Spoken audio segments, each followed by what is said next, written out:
Donc, vous êtes né en 1986 près de Lyon. Vous êtes auteur, dramaturge et également metteur en scène. Donc, en 2014, vous avez publié pour la première fois un texte de théâtre qui s'appelle Straight, aux éditions théâtrales. Straight est une œuvre inspirée d'un de vos voyages en Afrique du Sud et il a été d'ailleurs sélectionné au festival Regards croisés. Et donc, vous avez reçu de nombreux prix tels que le coup de cœur de la Bibliothèque municipale de Lyon, qui n'est pas rien quand même. Et donc, la même année, vous avez été lauréat de l'aide nationale à la création des textes dramatiques du CNT, donc le Centre national du théâtre. Et vous avez eu le prix des Journées de Lyon des auteurs de théâtre. Donc 2 ans plus tard, en 2016, vous avez obtenu le prix Godot des lycéens et le prix Sony Laboutancy des lycéens pour Straight. Et en 4 ans, donc vous avez quand même sorti pas moins de 7 œuvres littéraires, dont Soudain Romy Schneider en 2020 et le petit dernier qui rencontre déjà un grand succès auprès des lecteurs, donc Là d'où je viens a disparu. Donc ce dernier roman, il est inspiré de faits réels donc, qui explorent le thème des frontières et de leur franchissement. Et la pièce de théâtre Soudain, Romy Schneider aborde la vie et l'œuvre de l'actrice qui est devenue une icône. Et les personnages interprétés par la comédienne ainsi que ses partenaires de jeu sont là pour tenter de cerner en quelque sorte le mythe autour de l'actrice. Pour commencer, on se demandait si vous avez toujours voulu être écrivain. Non, j'ai toujours voulu faire du théâtre.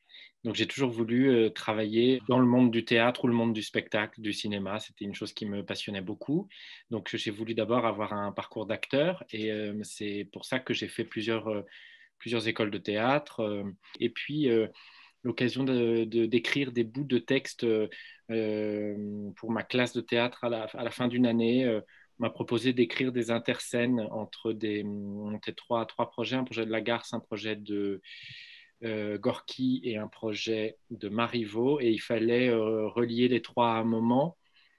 Et donc, on m'a dit, bah, tiens, toi, comme tu as fait un peu des études littéraires, tout ça, est-ce que ça ne te dirait pas d'écrire des bouts de scène? Et donc, j'ai pris beaucoup de plaisir à le faire. Et c'est comme ça que j'ai commencé à me dire que peut-être l'écriture pourrait être quelque chose qui m'intéressait. Ça m'a comme vraiment permis de commencer à approcher un petit peu plus le travail d'écriture. Et c'est pour ça qu'en rentrant en France, je me suis dit qu'il fallait que je trouve une formation qui m'aiderait à apprendre ce que c'était que l'écriture théâtrale. Et c'est pour ça que j'ai commencé à écrire aussi d'autres formes, et notamment un premier roman, parce que je sentais bien qu'il ne s'agissait pas au fond que du seul théâtre, mais que la découverte de l'écriture et l'expérience de l'écriture par le théâtre m'avait profondément changé et changé mon rapport au monde, et que j'ai eu la sensation que maintenant c'était un peu l'aventure qui s'ouvrait à moi, c'était d'explorer l'écriture à travers toutes ses formes. Je me suis dit qu'il fallait en parler. Est-ce que du coup vous vous considérez un peu comme un auteur, je ne sais pas si on peut dire engagé à ce point-là, mais parce que par exemple dans Stray, tout à l'heure vous parlez que justement vous aviez un peu exploré cette question du viol, etc. Est-ce que du coup, est-ce que oui, c'était un peu un engagement d'en parler ou... Pas du tout. Okay. Pas du tout en mon nom.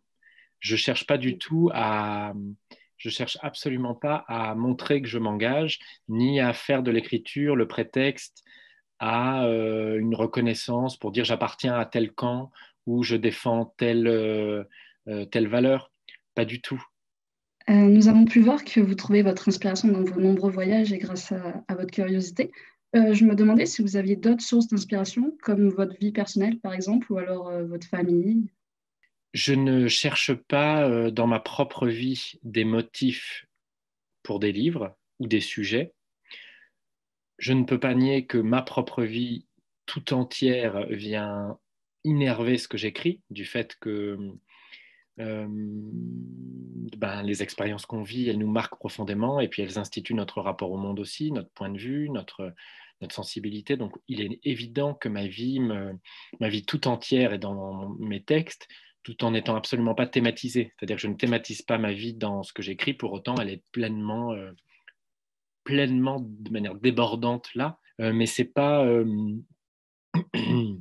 comment dire, c'est pas automatique. C'est-à-dire que il y a des choses aussi, je pensais qu'elles m'appelaient, et puis en commençant à travailler, je m'aperçois qu'en fait non. Donc c'est une sorte d'alchimie bien particulière de saisir qu'est-ce qui fait qu'on va aller sur un chemin. C'est-à-dire, si je me mets à mon ordinateur, que je me dis, bon, alors, qu'est-ce que je vais trouver pour écrire et que je cherche quelque chose, évidemment que je ne vais pas trouver. Mais par contre, je pense que je suis constamment en quête, alors même que je ne le sais pas. Là, je suis en quête, mais je ne le sais pas parce que je suis en train de vous parler, etc. Mais sans doute quelque chose de ce qu'on se dit va faire tilt. Je ne le sais pas encore, mais en tout cas, c'est pour dire que c'est un état d'observation constant. Alors, il y a Lise dans le chat qui demande quel est le plus important pour vous, les personnages ou l'histoire? Les deux, mon capitaine. En fait, pour moi, les personnages et l'histoire, c'est vraiment la même chose. C'est-à-dire que l'histoire n'existe pas indépendamment des personnages, dans le sens où c'est vraiment parce qu'il y a personnage qu'il y a histoire. Donc, sans doute que les personnages, sans doute que ce que je dis répond, c'est-à-dire que les personnages sont premiers, parce que je pense effectivement souvent à des êtres humains. Enfin, au sens, je veux dire, je pense pas à un fil narratif en me disant ce serait l'histoire je sais pas comment dire, de gens qui veulent partir de leur pays pour aller dans une autre société parce qu'ils sont persécutés chez eux ou parce qu'ils veulent avoir une vie meilleure. Je pense vraiment pas du tout comme ça. L'histoire, elle se construit parce que je me dis, tiens, il y a cette mère célibataire qui est immigrée clandestine aux États-Unis et qui a un fils de 7 ans et qui tombe sur une photographie où elle voit ce qui aurait pu lui arriver. Et c'est plus ça. Et à partir de là, je déplie quelque chose, mais presque au fond comme du travail de jeu ou de ce que pourrait faire un acteur. Mais c'est aussi une déformation, pas une déformation, mais en tout cas une formation plutôt de ce que m'apporte l'écriture théâtrale, qui est qu'au théâtre, comme on doit se mettre vraiment littéralement dans la psychologie, la pensée et la langue des différentes personnes qu'on convoque pour un échange, puisque c'est du dialogue la plupart du temps, ça suppose une totale identification. Et je pense que cette identification, elle fait que c'est comme ça que j'arrive dans le roman aussi. J'arrive dans le roman en m'identifiant à une vie, et cette vie-là me conduit dans ces événements, ces accidents, ces péripéties. Et c'est comme ça que l'histoire se déplie. Elle se déplie, elle se déroule autour du personnage, mais elle ne s'invente. D'ailleurs, c'est pour ça qu'en fait, j'ai tellement de mal à... Enfin, comment dire? C'est que là, je pense le fait de changer 12 fois d'idée de roman, c'est parce que je n'ai pas encore rencontré le personnage de mon roman. Je n'ai pas encore rencontré les personnages qui font que tout à coup, je vais tout mettre de côté pour me concentrer sur leur vie et écrire leur vie. C'est parce que, au fond, je ne les ai pas rencontrés. Donc, pour l'instant, je suis dans des idées fumeuses, théoriques, de fils narratifs idiots qui sont totalement arides et arbitraires et qui attendent désespérément des habitants pour les vitaliser. Mais je pense qu'effectivement, les personnages me préexistent et les personnages sont l'histoire, vraiment. Ensuite, est-ce qu'il y a une différence entre quand vous avez commencé à écrire et aujourd'hui? Ça me plonge dans des abîmes. Bah non, c'est peut-être un problème. Ce qui a changé, c'est que j'ai forcément plus d'expérience, ce qui ne veut pas dire que je sais mieux écrire ou que je sais mieux faire, mais je sais que si je bloque, si je n'y arrive pas et si je me déteste parce que je n'y arrive pas ou si vraiment je me sens vraiment tellement nul parce que je n'y arrive pas, je sais que je l'ai déjà ressenti et que ça n'a pas préjugé de ce que j'ai miraculeusement réussi à faire le jour d'après. Donc j'ai un petit peu plus de recul sur ça, de me dire, OK, aujourd'hui c'est une très mauvaise journée, c'est une très mauvaise semaine, je n'y arrive pas, c'est pas grave. Je le vis tout aussi mal, mais avec la petite lumière allumée dans un coin de ma tête en me disant, c'est sans doute nécessaire dans le processus, donc attendons des jours meilleurs. Je doute toujours d'arriver à faire un nouveau texte. Ça toujours. J'ai toujours l'impression que je n'y arriverai jamais. Et c'est pas une posture, hein, c'est vraiment que des fois j'ai peur aussi de faire la même chose. J'ai peur de me répéter. J'ai peur de ne pas intéresser. J'ai peur donc peut-être il y a plus de peur maintenant en fait au fil du temps, puisque c'était plus difficile d'écrire un deuxième roman qu'un premier. Donc ce qui a changé, c'est toutes ces circonstances-là. Après, c'est toujours la même chose, de passer des journées, de ne pas sortir forcément, enfin, comment dire, dans la technique, la technicité même de l'acte, j'ai l'impression que rien n'a changé. J'écris toujours pareil. À force de faire des rencontres, de répondre éventuellement à des questions de journalistes, à des questions de lecteurs, à des questions de médiateurs, est-ce qu'il n'y a pas des choses qui te reviennent de ce qu'on a pu tout d'un coup interpréter, analyser? C'est parfois d'ailleurs un peu pénible, j'imagine, des choses que tu avais absolument construites, enfin voulues, des choses qui peut-être te sont révélées à un moment de la discussion parce que tu n'avais pas du tout imaginé des choses comme ça, et puis tout d'un coup c'est le lecteur ou la lectrice qui te révèle un peu des choses. Et est-ce que dans le fond, quand tu te remets à ta table d'écriture, il n'y a pas des trucs où tu te dis, ouh là, ça, il ne faudrait pas que j'en fasse un tic, ou ça, on m'a fait la réflexion. Enfin, j'en sais rien, mais ça Ouais, pourrait être un endroit de changement à force de discussion. Et ça n'existe qu'au fur et à mesure des livres et des rencontres qui se font et des journalistes qui se rencontrent et tout ça. Ouais, je pense que ça, c'est très juste. C'est un ennemi, ça c'est certain, parce que tu peux vite avoir trop ça en tête. Euh, j'ai l'impression pour l'instant que ça, c'est le cas quand je suis dans la phase préparatoire ou dans la phase où je ne suis pas vraiment engagé dans l'écriture, c'est-à-dire dans la phase un peu d'approche, où je me dis, ah, on m'a dit que c'était très humain et que je faisais parler des gens et que c'était super et qu'il fallait, ah oui, il faut bien que je garde ce rapport à la vie quotidienne, aux gens. Oui, c'est vachement important. Ah oui, mais on m'a dit que quand même dans les fils conducteurs, c'était super parce que c'était aussi un peu fantastique, où il y avait un territoire un peu merveilleux. Donc, mais alors comment je fais pour tenir les deux? Ah oui, mais alors attends, il faut aussi que j'invente une langue parce qu'on m'a dit que ça c'était le point fort des fils conducteurs. Donc je peux aussi me dire, ok, donc ça peut tout à fait altérer mon processus de conception, où je vais être un peu paniqué de me dire ah, on m'a dit que je parlais super bien des femmes, des personnages de femmes, donc l'héroïne je pensais que ça devait être un homme, mais non, ce sera une femme. Et donc je pars c'est le cas en ce moment, je me dis super, j'avais mon idée, et puis là je me dis non, rien, c'est pas du tout ça, ça va pas du tout, ce sera une femme et pas un homme. Puis 3 jours après, je me dis c'est totalement absurde.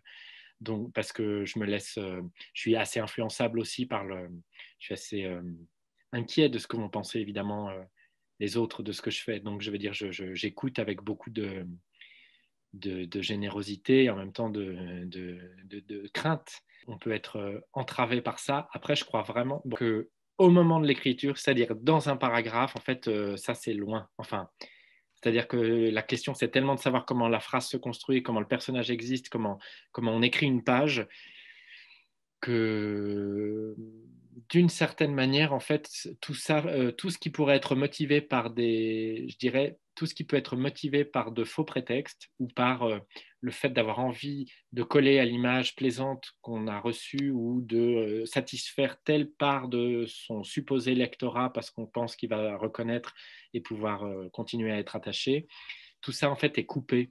On s'aveugle pendant un long temps, enfin, on s'aveugle consciemment, on se dit, bon, bah, ça, on verra plus tard, ça, je sais que c'est pas top, ça, je sais que c'est pas top. Et puis, à un moment donné où on est au pied du mur et ces choses pas top finissent par disparaître, et souvent, ces choses pas top, c'est des choses qu'on a faites comme sur commande de ce genre d'impulsion dont tu parles. C'est-à-dire, tiens, je vais essayer de refaire la même scène que dans les fils conducteurs, où en fait ce serait ça, mais je vais faire un petit clin d'œil au lecteur qui sentira s'il l'a lu, que c'est comme une transposition de cette scène et tout ça, et en fait on réécrit la même chose, mais de manière un peu bête, et puis tout à coup il n'y a plus la force de ce qu'il y avait dans le premier, donc en fait ça va jarter dans le travail. Notamment ces choses-là, je pense que je les lâche vite. C'est pas ce qui me... Je sais pas comment dire, c'est largement possible ce genre d'accident, mais en même temps, j'ai l'impression qu'au moment où on écrit, c'est pas une préoccupation. Bon, j'écris que 2 romans, donc c'est pas comme si j'avais eu non plus 200 000 courriers et autres, et autres. Donc, je suis encore vierge de beaucoup de choses. Ouais. Et est-ce que vous avez, enfin, qu'est-ce que vous avez appris, on va dire, de vos expériences passées, que ce soit positif ou négatif? Peut-être j'ai appris qu'il se passe quelque chose de très bizarre dans l'écriture, qui est une forme d'abolition du temps, et que cette abolition-là atteste qu'il se passe quelque chose. Puisque quand je sens le temps, bien souvent, c'est que je bute. ou que je suis en échec ou que je n'y arrive pas, quand tout à coup je me dis que, parce que par exemple pour le deuxième roman, il y a eu un long temps, il y a même eu un autre roman Entre qui a été refusé par l'éditeur parce que c'était pas très bien, et sans doute leur refus du deuxième, enfin du faux deuxième, parce que du coup celui-là en fait est le troisième, mais leur refus du deuxième, j'avais tellement intériorisé que ce serait difficile pour le deuxième, que je pense que j'ai volontairement voulu échouer sur le deuxième pour passer au troisième tout de suite et me dire que ce serait comme le troisième que je leur tendrais. Mais quand j'ai commencé à écrire du coup le troisième, j'ai ressenti une chose que je n'avais pas ressentie à un seul instant pendant que j'écrivais le deuxième raté, qui est la possibilité de m'engloutir pendant 15 jours de manière absolument insensée, de n'avoir plus conscience du temps.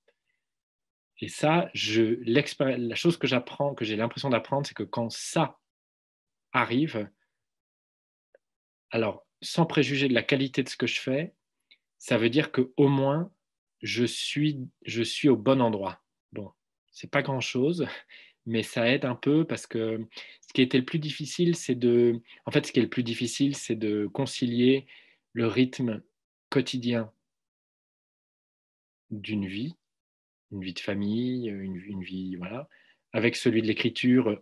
Donc, ça, c'est difficile à concilier et ça, c'est ce que m'apprend la vie. Donc, c'est sans doute ce que m'apprennent les autres expériences, c'est comment le temps rend possible ou impossible l'écriture, comment la manière dont je vis le temps à un moment de ma vie rend ou pas possible le fait d'écrire. Ce qui est décisif, mais pas plus que ça.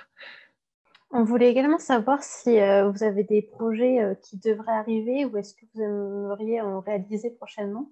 Alors là, en ce moment, je travaille sur un gros projet de théâtre qui est une adaptation du Décalogue, qui est une série de films faite par Krzysztof Kieślowski, qui est un cinéaste polonais que vous connaissez peut-être, qui a notamment fait La double vie de Véronique ou la trilogie Bleu, Blanc, Rouge, et qui avait fait en 1988 une série de 10 films pour la télévision polonaise, inspirés du Décalogue, c'est-à-dire chaque commandement inspirant un film. Tu ne tueras point, tu ne voleras point, etc.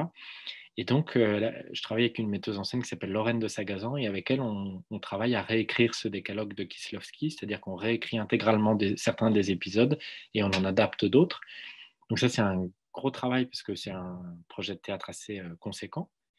Donc ça c'est le gros projet qui m'occupe en ce moment, en même temps que donc, le texte dont je vous parlais sur Dorothée, et un autre texte que j'écris aussi pour le théâtre, pour une compagnie suisse. Donc là, c'est trois projets d'écriture théâtrale qui me mobilisent. C'est une année très consacrée au théâtre. J'aurais bien aimé savoir, moi, qu'est-ce que l'écriture vous apporte au quotidien? Parce qu'on sait que les auteurs ont souvent, donc, comme vous, un métier à côté. Qu'est-ce que ça vous apporte? Enfin, la passion qui vous pousse à continuer ou vous avez... C'est une bonne question. Je me sens incapable de faire autre chose. Je ne sais pas comment le dire autrement. C'est aussi pénible que je l'éprouve parfois, aussi... j'ai l'impression souvent d'être dans l'échec, j'ai souvent l'impression que je doute énormément de ce que je fais, j'ai l'impression que parfois c'est très pénible. Et malgré ça, je me sens incapable de faire autre chose. C'est aussi que, d'une part, l'écriture et la lecture, c'est vraiment ce qui me passionne le plus au monde. Enfin, je veux dire, c'est vraiment ce que je préfère faire. Donc, je veux dire, il n'y a pas qu'une part sadomasochiste dans cette chose-là. Je veux dire, il y a un immense plaisir et une immense passion pour les mots, pour la littérature, pour l'écriture. Donc ça, voilà. En fait, j'ai décidé, mais je ne sais pas si j'ai décidé que ma vie, ce serait ça. Donc, j'ai pris la décision que ma vie, ce serait d'écrire et qu'il me faudrait au moins une vie, je ne sais pas de combien d'années elle sera composée, mais j'espère un certain nombre. J'ai décidé que j'allais en gros m'attacher à cette technique-là toute ma vie, que c'était ça que je voulais faire et que il me faudrait du temps, parce que j'avais beaucoup à apprendre et que j'avais l'ambition d'être capable de progresser et de pleinement écrire quelque chose qui un jour peut-être sera la somme de ce que je fantasme pour l'écriture, c'est-à-dire un texte sur la vie, je sais pas, un texte sur la vie qui peut la rendre encore plus vivante pour quelqu'un d'autre. Et comme je me suis dit que c'était ça que je ferais, comme pour l'instant j'en vis, comme je vous l'expliquais, comme je ne me sens pas capable de faire autre chose, j'ai décidé que ce serait ça. Je n'envisage rien d'autre. Bon, c'est ça. Mais je n'ai pas, enfin, comment je saurais pas expliquer précisément pourquoi. À un moment donné, je disais parce que j'ai l'impression que je me sens illimité. Et je me disais, tiens, c'est assez beau de se demander dans la vie à quel endroit de ma vie je suis illimité, puisqu'on est tellement contraint de mille manières et conduit à éprouver nos limites constamment. Je me disais, tiens, j'ai trouvé un endroit où je me sens illimité. Donc, j'ai décidé que sur une durée illimitée, j'éprouverais ça. Bon, après, de plus en plus aujourd'hui, quand je me mets à ma table de travail, je ne me sens pas du tout illimité. Hein. Je me sens très, très, très limité et bien plus limité que j'imaginais. Mais parfois, ça a à voir avec cette sensation du temps qui s'abolit. Quand on a écrit une journée ou plusieurs jours, enfin, en fait, je me souviens il y a quelque chose de très beau qui est quand tout à coup, au bout de certains jours et certaines semaines, quand tout à coup on met bout à bout ce qu'on a fait et qu'on a, je ne sais pas, 100 pages de texte et qu'on le lit, indépendamment de ce qu'on juge, de ce qu'on a fait, il y a quand même une grâce qui est donnée là de se dire, voilà ce qu'a été le temps pour moi, le temps de ma vie là pendant ces 15 derniers jours. Et ça, je trouve ça très très beau. Et donc, sans doute que pour vivre cet état-là de grâce un peu où tout à coup du temps se rend sensible et concret face à moi, du temps de ma propre vie se rend sensible et concret face à moi sur des pages et me donne l'impression que j'ai fait quelque chose. Bon, bah ça me rend très heureux, ça. Très, très heureux. Et ouais, je pense que c'est ça. Enfin, je sais pas comment le dire. C'est un peu débile, hein, mais c'est vrai que je n'envisage rien d'autre, vraiment. Je pense que c'est pas qu'une question de se sentir bien, c'est de sentir tout le chemin qui reste à faire.